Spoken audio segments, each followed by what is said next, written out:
Cutremurul ce a avut loc săptămâna trecută, pe 24 august, în Italia, a ucis sute de vieți, între care și 11 români. Foarte mulți răniți, oamenii rămași fără case, salvatorii căutând cu disperare să scoată oamenii în viață de sub dărâmături. Acest tablou al suferinței și al dezastrului a cuprins cele mai afectate localități în urma cutremurului: Amatrice, Accumoli și Pescara del Tronto. Duminică 28 august, ministrul pentru relația cu românii de pretutindeni, doamna Maria Ligor, a mers în Italia pentru a vedea personal cum decurg operațiunile de salvare în zonele afectate de cutremur, pentru că în aceste localități și în general în Italia trăiesc foarte mulți români. Marți, 30 august, doamna ministru Maria Ligor s-a întors din Italia, iar astăzi stăm de vorbă cu domnia sa în emisiunea Totul despre România. Bună ziua, doamna ministru! Bună ziua! Ați mers, doamna ministru, în zonele afectate de cutremur, ați stat de vorbă cu românii din acele zone, i-ați vizitat pe cei răniți la spital. Ce v-a impresionat pe dumneavoastră în mod deosebit în tot acest tablou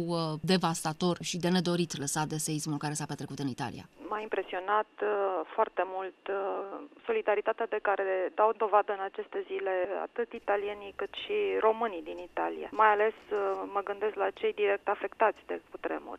Au fost destule situații în care printre cei afectați, sinistrați, s-au aflat persoane români de-ai noștri care n-au pregetat să sară în ajutorul celorlalți și să salveze vieții la momentul critic, imediat după cutremur. Ce v-au spus românii cu care a stat de vorbă? De ce aveau nevoie în mod special? Să știți că rețin nevoia pe care o au de clarificare în legătură cu ce vor face în continuare. Imaginați-vă situații în care viețile respective sunt practic distruse.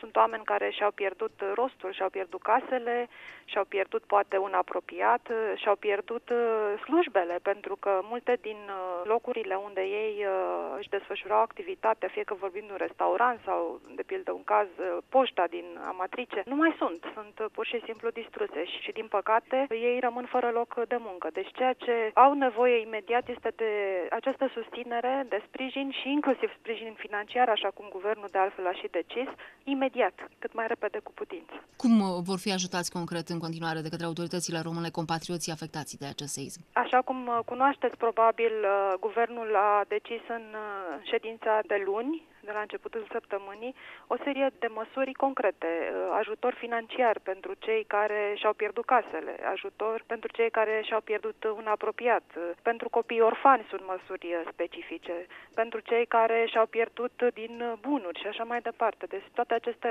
măsuri sau toate aceste situații au fost luate în calcul și au fost definite măsuri și în momentul de față, echipele de la Ambasada României de la Roma și echipa Consulatului de la Bologna lucrează în taberele unde se află sinistrați pentru a identifica situația concretă, precisă a fiecăruia dintre cetățenii români afectați, pentru a vedea exact ce tip de soluții îi vor fi propuse. Mai ales că foarte mulți oameni au rămas și români printre ei au rămas și fără acte, nu numai fără case. Evident. Trupurile a 7 dintre cei 11 români decedați au fost deja repatriate. Ultima mea întrebare pentru dumneavoastră este dacă pe lista autorităților mai figurează români dispăruți. În acest moment nu se mai află niciun cetățean român pe lista dispăruților și aici aș dori să fac o precizare. Sigur că numărul celor care s-au aflat pe lista respectivă a variat în ultimele zile.